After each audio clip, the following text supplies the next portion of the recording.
دوستان و همراهان گرامی، سلام و سلامتی. امید است که جور صحتمند و سر حال باشید.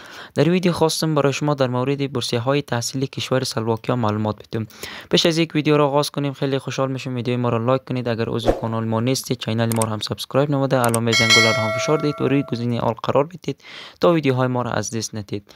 خب در قدم نخست میم در مورد جزئیات این بورسیه حرف میزنیم. اولی که نام بورسیه دولتی کشور سلواکیا یا همون سلواکی است. کشور میزبان دولت سلواکیا هست. مقاطع تحصیلی لیسانس، ماستری و دکترا شما میتونید در هر سه مقطع ثبت نام کنید. نوعیت بورسیه کاملا رایگان یا همون فولی فندد هست.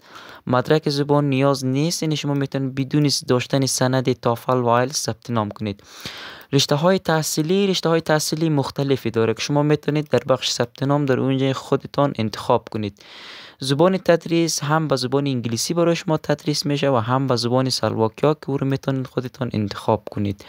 جنسیت ذکور و اوناس هم میتونه آقایان ثبت نام میکنه و هم بانوان.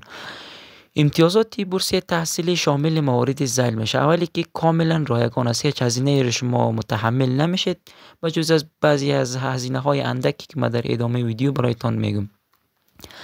کمک هزینه های تحصیلی در مقاطع لیسانس و ماستری شامل کمک هزینه های ذیل است. اولی که ماهانه برای شما 400 یورو پرداخت میشه. یعنی کسانی که در مقطع لیسانس و ماستری میخونند ماهانه 400 یورو برایشان پول میدن. در شروع تحصیل 35 یورو و در ختم تحصیل 100 یورو برایشان اهدا میشود. کمک هزینه ماهانه برای دانشگاه دولتی 80 یورو در نظر گرفته. یعنی شما وقتی که در هر دانشگاهی که شما بخواید درس بخونید از طرف خود دانشگاه ماهانه برای شما 80 یورو داده می شود.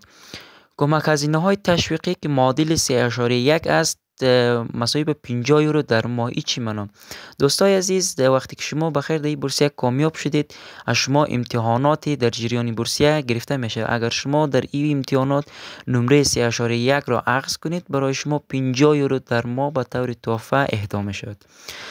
اما کمک هزینه های تحصیلی در مقطع دکترا کمی متفاوت تر از لیسانس و ماستری هست.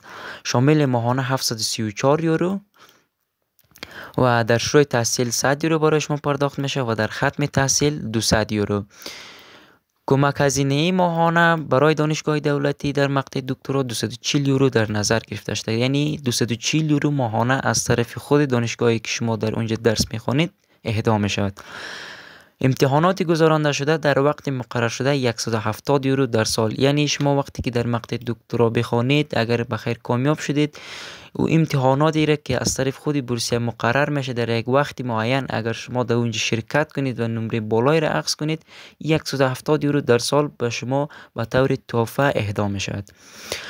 کمک هزینه های تحصیلی در دوره زبان هم نیز وجود دارد. شامل ماهانه 400 یورو، یعنی ماهانه برای شما 400 یورو در دوره زبان پرداخت میشه. شما پیش از این که امی رشته مورد علاقه و مقطع مورد علاقه تان شروع کنید شما به مدت 10 ماه دوره زبان تدریس میشه برای شما که یا هم شامل کمک هزینه ها میشه که شامل ماهانه 400 یورو در شروع تحصیل 100 یورو.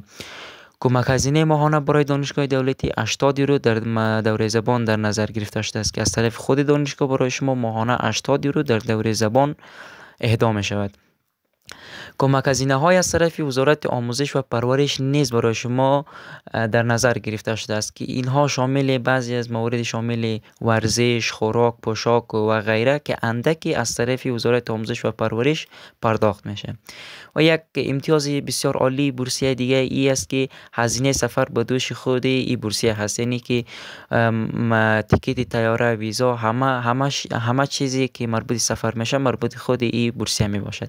یک نکته در اینجا وجود دارد که میگه تمام هزینه ها، یعنی از اول که شما میخواید سفر کنید الی آخر و تا زمانی که شما فارغ میشید و حتی دوره زبانی که دما تدریس میشه برای شما تمام هزینه ها پرداخت میشه بجز از بعضی از هزینه های وجود داره که در ادامه ویدیو برایتان میگم.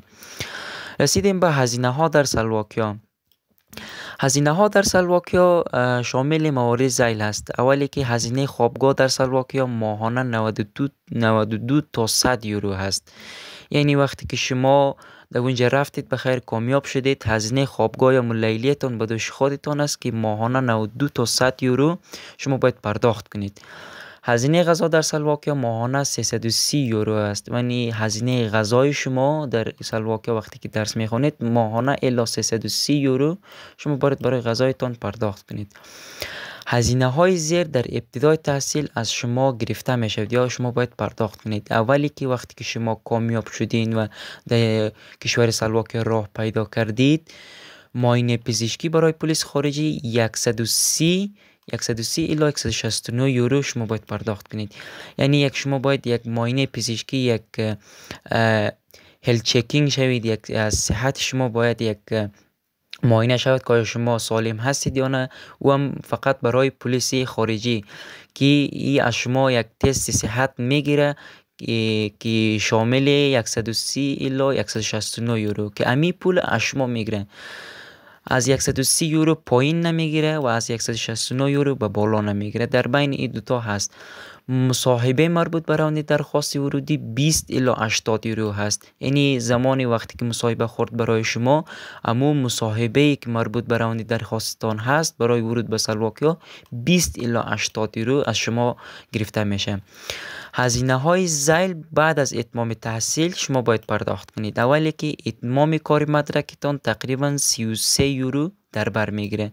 یعنی وقتی که شما بخیر کامیاب شدید، رفتید، فارغ شدید، در نهایت شما باید برای اتمام کار مدرکتان 33 یورو پرداخت کنید. پایان نامه تقریبا 50 یورو. وقتی که اتمام کار مدرکتان تمام شد، شما باید یک پایان نامه یا همو یک مونوگراف را بنویسید که تقریبا 50 یورو هزینه داره که شما باید پرداخت کنید.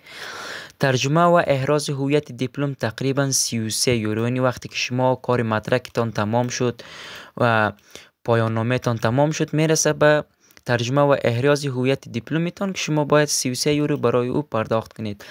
اما به نظر من این جای نگران نیست که این همه هزینه ها که در سلواکیا هست، این به نظر من جای نگرانی نیست، چون این همه کمک هزینه هایی که برای دانشجویان در نظر گرفته شده است، به نظر من دانشجویان میتونه توسط این پول ها هم امی هزینه هایی که در سلواکیا هست اینا رو پرداخت کنه. شاید 10% 15% از جیب خودتان شما پرداخت کنید، اما به نظر من دیگه هزینه ها شما میتونید، دیگه هزینه هایی که در سلواکیا هست شما میتونید تماما از این کمک هزینه هایی که در دوره تحصیل در نظر گرفته شما پرداخت کنید. این جای نگرانی نیست. میرسیم به شرایط بورسیه تحصیلی سلواکیا. اولی که میگه متقاضی تابعیت سلواکیا رو نداشته باشد. یعنی متقاضی باید از خود کشور سلواکیا نباشد. متقاضی از کشورهای در حال توسعه باشد که افغانستان هم واجد شرایط است.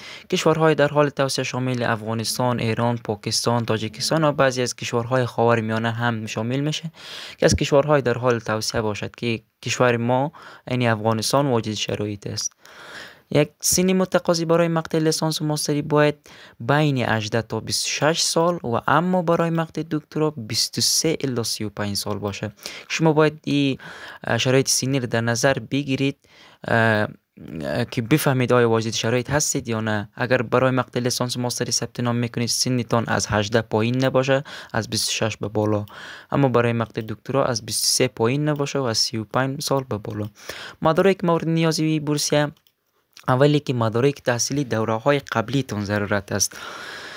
برای مقطع لیسانس اگر شما ثبت نام میکنید شهادتنامه و ترانسکریپت دوره مکتبی تان ضرورت است که باید در اونجا آپلود کنید. برای مقطع ماستری تان شهادتنامه و ترانسکریپت دو دوره قبلی، یعنی هم دوره مکتبی تان ضرورت است و هم مدارک لیسانس تان نیاز هست. برای مقطع دکترا شهادتنامه و ترانسکریپت سه دوره قبلی، هم مکتب، هم لیسانس و هم ماستری.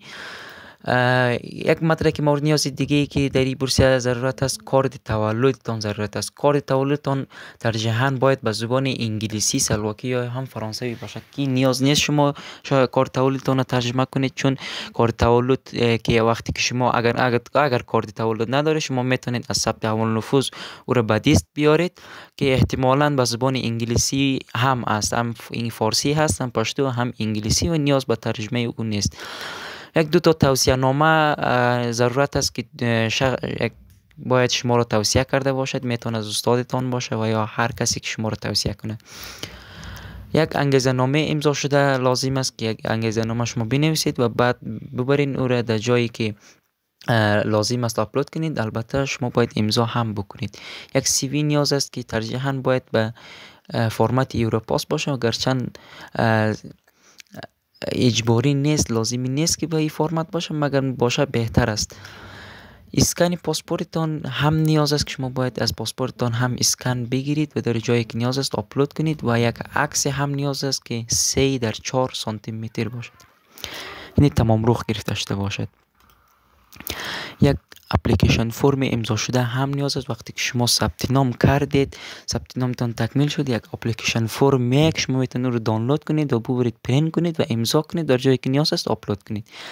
نحوه ثبت نام ای بورسیه اولی که یک نحوه ثبت نام ای بورسیه یک خانه‌پوری فرم آنلاین است که شما باید این فرم آنلاین خانه‌پوری کنید. تاریخ شروع ثبت نام 25 مارچ 2024 و ختم ثبت نام 30 آپریل 2024 هست. این هم لینک ثبت نام است. وقتی که شما در سر این لینک کلیک کنید، شما رو مستقیم به سایت خود بورسیه میبره که شما میتونید در اونجا ثبت نام بکنید. خب دوستان عزیز، تشکر از اینکه ویدیوی ما را تا آخر نگاه کردید. اگر ویدیو خوشتان آمد حتما ویدیوی ما را لایک کنید. اگر عضو کانال ما نیستید، کانال ما را سابسکرایب نمود، علامه زنگوله را هم فشار دهید و روی گزینه آل قرار بدید. تا ویدیوی بعدی، خداوند حافظ و ناصر.